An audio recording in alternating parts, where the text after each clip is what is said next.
Welcome to another episode of Life and Whiskey. As always, I'm Jordan. I'm in the same clothes apparently. Apparently, I only have one wardrobe, as I was with the last batch that I shot. I believe I did those a couple weeks ago. It's now December 21st, so happy solstice, everybody. Shortest day of the year. We made it. We're on the upswing now. Um, just got done doing a bunch of whiskeys. We're gonna continue on, and then I bought a bunch more whiskeys since then, including I did go out, as I mentioned, I bought that National Parks #5, overpaid by like $10-15 on that one, but I wanted it, I bought it, went to the liquor store here in town that had it, and unfortunately it was one of the more expensive liquor stores, but that's the price I paid because they actually have a selection of things that I can't find at a bunch of other stores here in town. But continuing on with the ones we had, and I'm still not sure. So this is that Russell's 10 LLME laser code um, that everybody raved about, I think, in 2024, maybe earlier here in 2025, that this had some of the whiskey that went into one of their special releases. I think this had like 12-year-old whiskey in it or something like that. I will do some research on that, and we will do that one at a later point in time. Um, but I got three Wyoming whiskeys here. I got National Parks #4, #5, and then a store pick from a local store here. I have this High West BouRye. My wife bought me this for my birthday, I believe. Is it for my birthday? Maybe it was our anniversary. Sorry, my wife bought me this for our anniversary.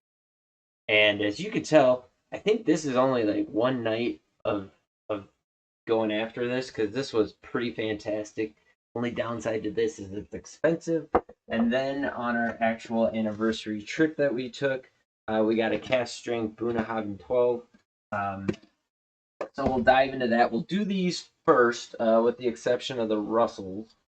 Put that off to the side here. And then we got some whiskeys that I bought online from Keg and Bottle. Now, I've bought from them before. I don't want to run them down too hard. They had decent prices on stuff. They had things that I couldn't find anywhere else, within drivability for me, including this 101 8-year, which I just can't find anywhere around here. Um, and also this Dragon's Milk Origin series, which is absolutely fantastic. And this one is their bonded one. So that's a distillery, New Holland, out of Michigan. And they were doing distillery only releases of that, I believe. That might have changed in the last year again. Maybe I'll do a little research on that. Again, behind the times, John J. Bowman single barrel. Cannot find that anywhere within, 2-3 states of here. And so I went with that. And then I've seen some reviews of this Old Granddad 7-year, reasonably cheap bottle. So I was like, hey, I'll get those. And then there was a Russell single barrel. So I bought that. And I had on there, on my list, Ben Romick, maybe. It was a Scotch. I don't remember which one it was. Now they sent out two. They sent out this Old Granddad and this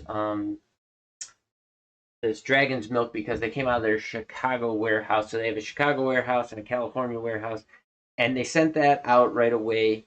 But I ordered on November 4th, I think. And by December 11th, I still had not received the rest of my order, hadn't heard anything. I'm getting perturbed. I tried to contact them via email twice, tried calling them twice. I left a message, just got absolutely ghosted. I finally called, got a hold of somebody, and um, it turned out that because that scotch was nowhere around, they held up the rest of the order, and the other stuff was coming out of the California warehouse. They had some changes in um, distributors, I guess, and so like none of the stores had it, even though they had it, had it available on their website. The gal didn't really know why that was happening, and so long story short, they held up the order because they were going to ship it all out at once, but it didn't end up happening. And the very exact same thing seemed to have happened. I don't know about the distributors and whatever, but last time I ordered from them, they didn't have a bottle, but they didn't contact me and tell me they didn't have that bottle.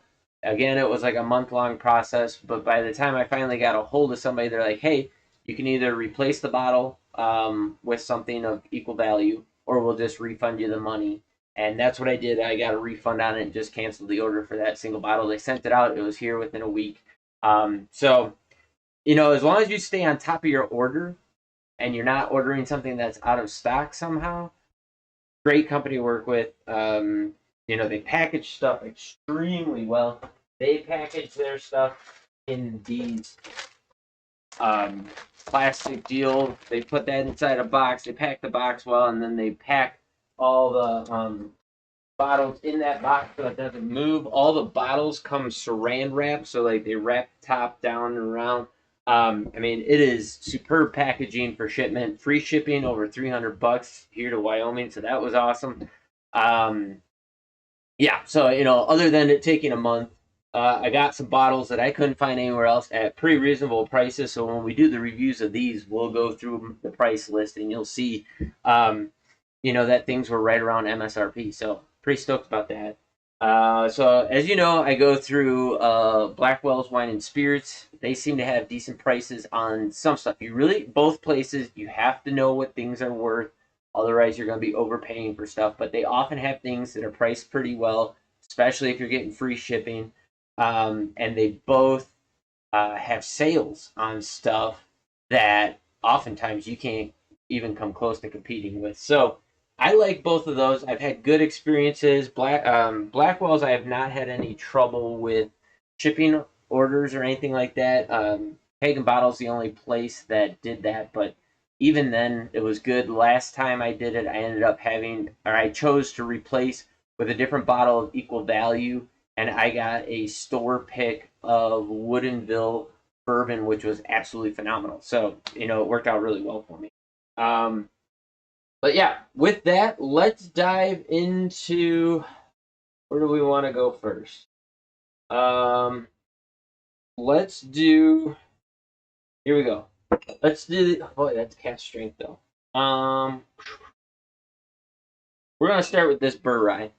So this is High West BouRye. It used to be a distillery only release. It seems like they've bulked up their distribution of it. Now people say that like the older ones were way better. Kind of like the Midwinter Night's Dram. I don't know. This is batch 25A30. It's 46 or 40. That 6? 46% AB. Is that 46 or 45?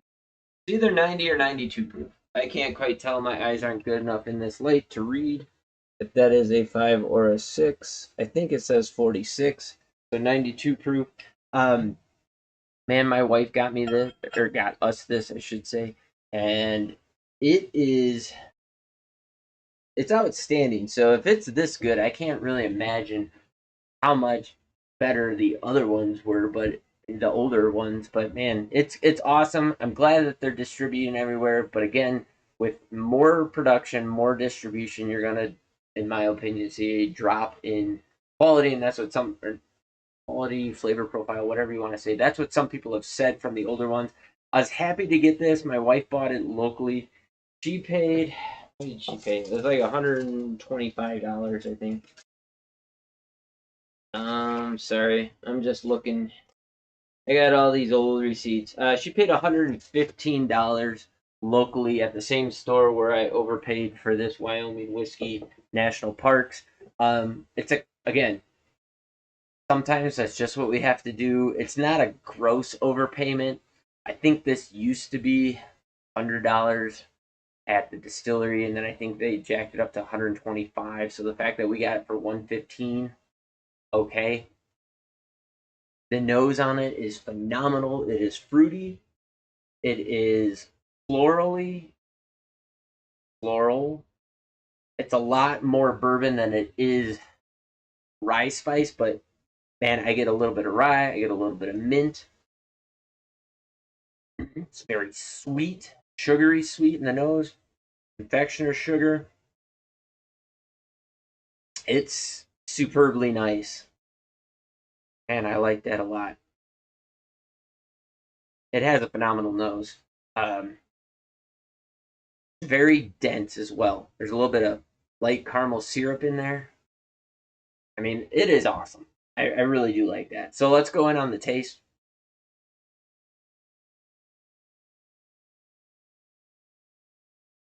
Ooh, right up front, I got a little bit of mint, a little bit of rice spice, and then it moved into a very nice, light, sweet caramel drizzle.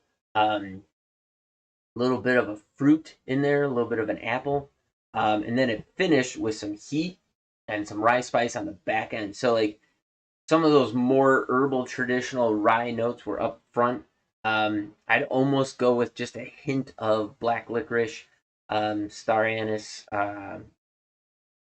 just herbally, a little bit of minty. It was good. It was absolutely good. Like this, here's where I'm at. I remember, I think I said this before. Somebody else said they did a review of like what they're now drinking, and they used to drink the. Let me get the other bottle out here.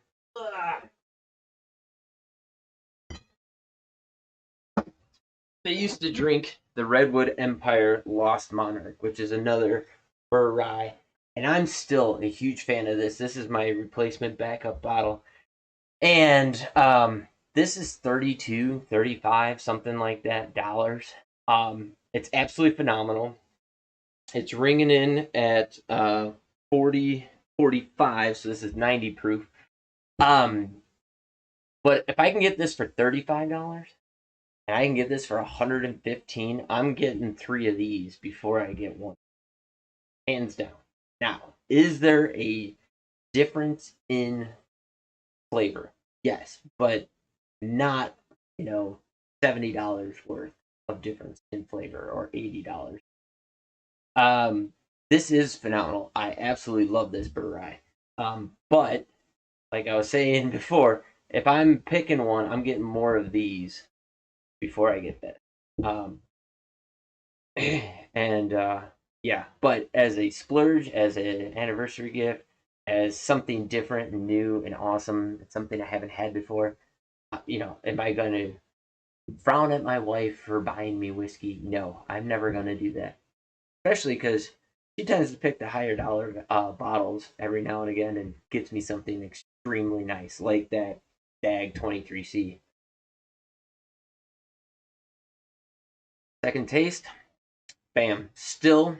Now that time, minty, spicy rye up front, and then it went into this confectioner's sugar, a nice light honey, and then boom into a little bit darker caramel on that one. It finishes with a rye spice, a little bit of oak tannin on there, um, a little bit of like streusel mixed in there, but you get a little more of the. So there's like a slight bready, crumbly, graham crackery finish in there with, but more of that rye spice kind of blending with it. It's awesome. I mean, there's a lot going on here. It's it's good. So like I said, $115 here locally. They're starting to distribute it across the country this year in 2025, whereas previously it was a distillery only release. So good on them for that. The price is a little high. But you know what? High West products kind of are a little high anyways in their price. But they are good. They are really good products. So if you find one, pick it out. Give it a try if you're willing to spend the money on it. But this BouRye might be my new favorite hidden gem category. Uh, it brings like both of these are bringing the best of both worlds together. They are very well blended together. I'm a fan. So drop in the comments down below what you can find it for in your area if you are able to find it. What your experience is with it. Do you like it? Do you not like it? Have you had any other BouRyes? That kind of stuff. I want to hear what you have to say about it. I'm just a fan. So there you go. Thanks for watching. You guys have yourselves a great day. If you haven't already, like, comment, subscribe. Like I said, Not doing as many videos, but I got a pile of whiskey to go through here, so this will at least bring us into probably February of 2026. So there you go. Enjoy your holidays, and we'll see you in the next video. Thanks for watching.